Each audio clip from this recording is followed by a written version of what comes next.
Tonight, I want to talk about the movie Those Who Wish Me Dead. This movie is written by Michael Koryta, Charles Leavitt, and Taylor Sheridan. It's also directed by Sheridan, who you'll probably recognize more from his writing credits. He did the Sicario movies, Hell or High Water, the Without Remorse movie on Amazon Prime. And this movie stars Angelina Jolie, Finn Little, Jon Bernthal, Aidan Gillen, and Nicholas Hoult. Right off the bat, we're introduced to Jolie's character. She's a smoke jumper, firefighter. She's had some trauma happen. Some people died under her watch. And that's kind of been defining her life for probably about the last few months to a year. She's on psych eval, and that's why we have her in this tower. That's the whole setup. It's a little difficult to believe her in this role at that point. But once the movie gets started and she goes into more of a protector/nurturer mode, that is way more believable. I think the fact that they actually did cast a woman in this role, and the fact that the woman is a mother outside of that, I think really helped. Because this role really kind of needed that natural nurturing that I think it's difficult for males to kind of show that type of emotion in a movie. Whereas females, we, just socially and societally, we kind of accept that. We accept that a woman will go that far to protect a child. And so in this particular movie, it actually works. And so we can kind of forgive. In fact, I just kind of forgot, that's fine. That's all right. It's just character developing stuff. And that's fine. Jon Bernthal's character as kind of...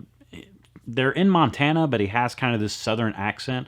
I think that's really the only thing he can do other than Punisher, right? But he didn't want to be Punisher again, so, let's go back to Shane from Walking Dead.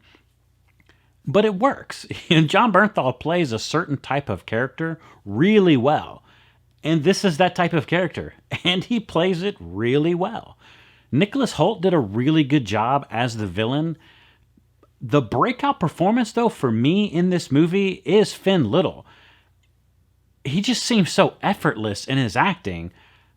It was actually amazing to watch, and to be such a young age. He's playing a teenager in this movie, and I'm sure he's a teenager in real life, but as a teenager, there's a lot of emotions that you're going through. He witnesses a lot of just trauma in this movie, and just does a really good job kind of showing that.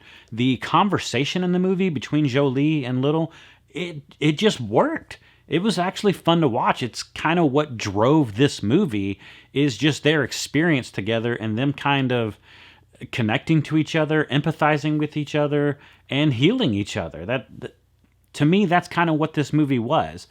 Of course, you have the fire, that's kind of the raging plot, right? Man versus nature. You also have man versus man, coming in. So as far as plot goes, there was a lot going on in this movie, but they did a good job at kind of pulling back the pieces and saying, well, this is really the only thing that matters.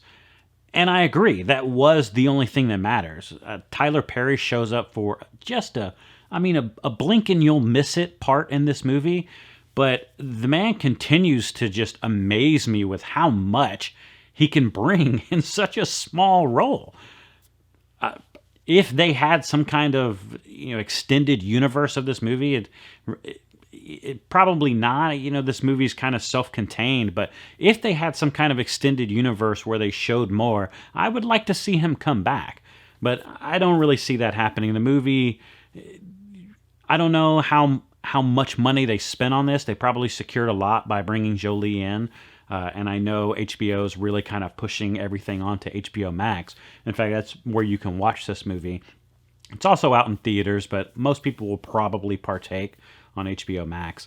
But I think that they're more concerned with probably drawing in subscribers to that movie. So not sure how they're going to gauge success on this. But, it's a decent enough movie. I would have given it kind of originally I was like, it's just basic average, right? And that's kind of where it ends up settling in. I do say probably about a 3.0, mostly because there is that change in Angelina Jolie's character that really drives her from, oh, she's a rebel, that's kind of her character, into kind of nurturing mama bear. And that worked. Like, so that change kind of saved the movie for me and actually put it at about a 3.0. Can you watch this movie with your kid? I would not recommend it. It is rated R. There's some really intense scenes. There's some killing. So no, I would pass on this movie watching it with your kid. Well, that does it for me. Let me know in the comments if you've seen this movie and what you thought of it. And I'll see you next time.